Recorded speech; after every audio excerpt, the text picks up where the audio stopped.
FSBO Authority.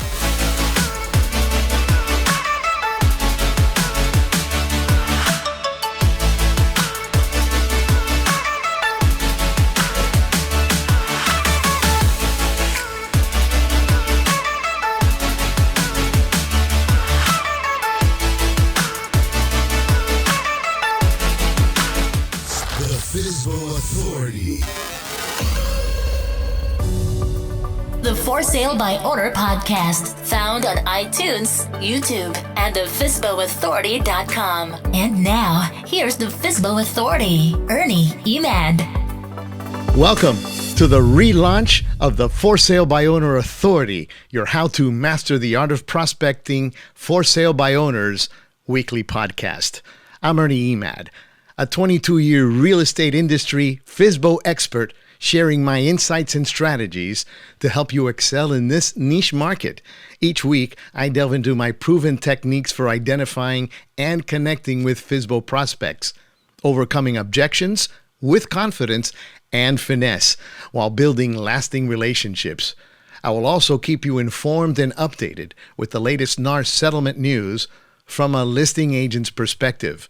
So whether you're a seasoned agent looking to sharpen your skills or a newcomer eager to learn, this podcast is designed to provide you with the tools and knowledge you need to succeed. Buyer agents, you have your work cut out. Once you cover the NAR settlement with your buyers and begin to hunt them down, then chase them down, only to see them run further and further away, leaving you frustrated and broke. Start feeling like this and not this, and begin to count your fortunes as listing agents with the FSBO Edge Workshop. For more information, visit FSBOEdge.com. I'm excited to announce my new live For Sale by Owner prospecting workshops, FSBO Edge, where I bring these strategies to life in a live, immersive, and interactive hands-on workshop featuring live cold calling with real-time objection handling and feedback. These workshops are designed to give you an edge in this highly misunderstood but very lucrative FSBO market. You'll learn practical skills that can be applied immediately to begin scheduling listing appointments from day one. Visit FSBOEdge.com for more information. So if you're ready to master your FSBO market, let's dive in and get started with today's episode. Welcome to the NARly NAR settlement from a listing agent's perspective on this week's FSBO Authority podcast that starts now.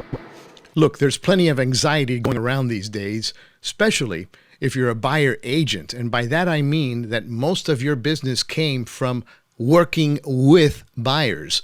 Well, this significant rule change will affect the way you'll be compensated moving forward. So you'll want to stay around to watch and listen to this program as I delve into these changes, but from a listing agent's perspective. Much of the conversation has centered on the buyer agent changes and strategies included but not limited to how they will get compensated moving forward. And as I hear, watch, and participate in these conversations across the state, buyer agents still want to incorporate the way business was to how business is post-August 17th. What are your comments? Already, the power to negotiate realtor commissions have shifted away from agents in favor of buyers and sellers. And as I mentioned from the start, this podcast is about the listing agent's perspective. You may have heard that many companies have announced moving forward they will no longer share their listing compensations with buyer agents. So to look at the NAR settlement, the main changes are for the buyer agent and how they will work with buyers moving forward. Now, by the time you finish watching this program, you'll have a clear path forward and the action plan I will spell out for you. By the way, if you're getting any value from this type of content, like, subscribe, and click the notification bell, as this helps me as I help you. So the rules have been established. Agree with them or not. Now let's play the game. Show me clear rules and let's make it happen. I've always embraced change since that's the only constant in our lives. It's clear that when you take a look at the facts.realtor site, there's plenty of reference to the mention of client. We know what a client is, not the loosely used terminology we refer to as our customers. When we use client, you have fiduciary responsibilities to that client, and you've established a single agency relationship. Other agency relationships, at least in the state of Florida, include transaction brokers determining their customer title. Now that you've been reminded what a client is, let's move on to the next step. NAR and the DOJ have decoupled compensation. Each side will be paid by their client or customer. As I previously mentioned, we have already seen national major real estate firms going public about not sharing their listing compensations with buyer agents. So again, here it is from a listing agent's perspective. Prior to the NAR settlement, listing brokers were required to offer compensations from their listing commissions as a rule for that listing to appear across those platforms. Ask yourself this: if listing agents were not required to share their commissions in order for that listing to be entered into the MLS, how many agents would have offered any or much lower commission sharing?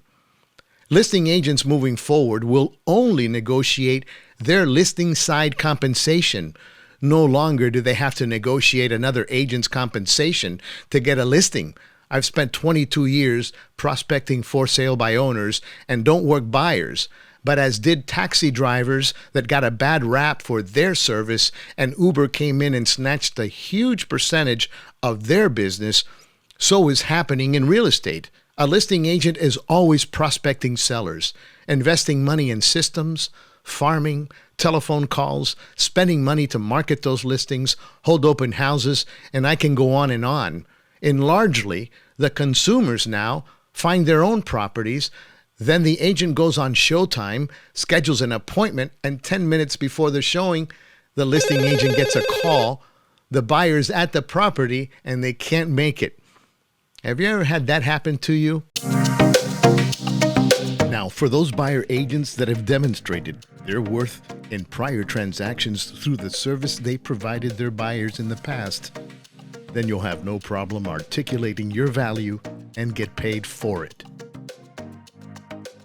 This entire settlement is pro-consumer. Sellers will save money and buyers will be able to negotiate their commissions up front and save money as well. What will you do moving forward? How will you decide to work your business? A recent study found that 1/3 of real estate agents are estimated to leave the business. Will you be one of the surviving ones? So answer this question. Will a buyer pay you more or less than a seller was accustomed to offering? Look, I hear agents say that they will incorporate their buyer broker compensation in the offer. And absolutely, that is one way of you showing your buyer that you will negotiate to have the fee they've agreed to pay you reduced or eliminated. However, keep this in mind. By all indications, the amount you will be able to negotiate with buyers will be less than sellers were accustomed to offering in the past. And now, the Consumer Federation of America also tells consumers not to agree to pay an agent just to see a home, but to sign a touring agreement with no financial obligation instead and offer 2% or less moving forward. So back to negotiating your fee. Will the seller pay you for the services you are not providing them, but providing the buyer who is negotiating against the seller? Yes, the fee you want to collect for representing someone else. Look, recently on Yahoo Finance, Barbara Corcoran was being interviewed regarding this very subject. And she goes on to say, sellers are greedy. This is a once-in-a-lifetime opportunity to make the most amount of money, and they're not going to pass the savings on to the buyer. Let's say you're a seller. Selling your home can save you 3% with this new ruling. And you say to your listing broker, I don't want to pay the buyer's broker the extra 3%. They're not going to give that money away. Remember that most sellers are buyers, and sellers will have to negotiate with their listing agent or a buyer agent a fee to purchase a property. And they may end up paying an agent compensation if the house they choose does not have any offer of concessions or compensation. No one wants to have to pay 3 commissions on 2 transactions. And that's exactly what will happen if a seller offers compensation to a buyer representative on their sale and the home they want to purchase does not. Look, it's tough enough to get listings, and now listing agents can give themselves a raise and negotiate a higher compensation by acting in a fiduciary capacity, which will be a welcome sight to many sellers. So what's next? Let me spell out one clear path forward. Learn to specialize in a niche market like FSBOs. We now know that listing agents will first negotiate the highest possible compensation for their listing side. Then they will explain to their sellers the other options they have regarding buyer concessions and possible offers of compensation to buyer agents. Well, those compensations are going to be clearly articulated to those sellers that they may come in a way of an offer. But the new rule is clear. Buyer agents need to get paid by their buyers. A recent DOJ release clearly shows their direction of decoupling compensation and don't want to see compensation to a buyer broker at all. So that's where my new FSBO Edge workshops can be a solution for you and your brokerage that you should consider. As a listing agent, buyers will eventually come to you without any chasing, especially with these new rules. However, it's clear now that working with buyers will be a lot harder and for less money. And even with the length of time that you can work with a buyer being questioned and regulated as well, learning to be an effective listing agent will have the greatest return and reward for your time. And on our next podcast, I will clearly entertain you with a walkthrough of all the steps that buyer agents are doing across the country, what is working and what's definitely not when it comes to securing a satisfactory buyer agreement.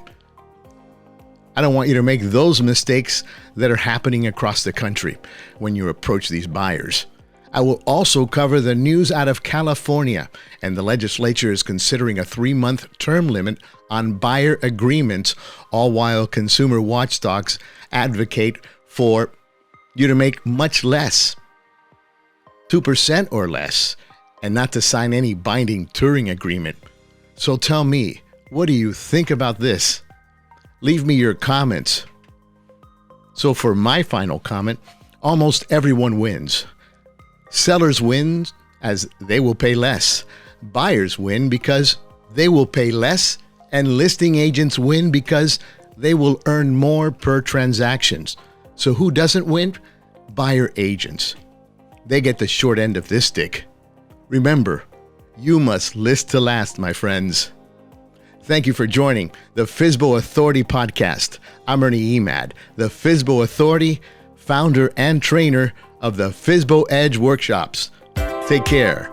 We've come to the end of another For Sale by Owner Authority podcast with your host and FSBO Authority, Ernie Emad. I hope you feel armed and informed. The For Sale by Owner Authority podcast can be found on iTunes and YouTube as a video, as well as our Facebook page and on the FSBOauthority.com.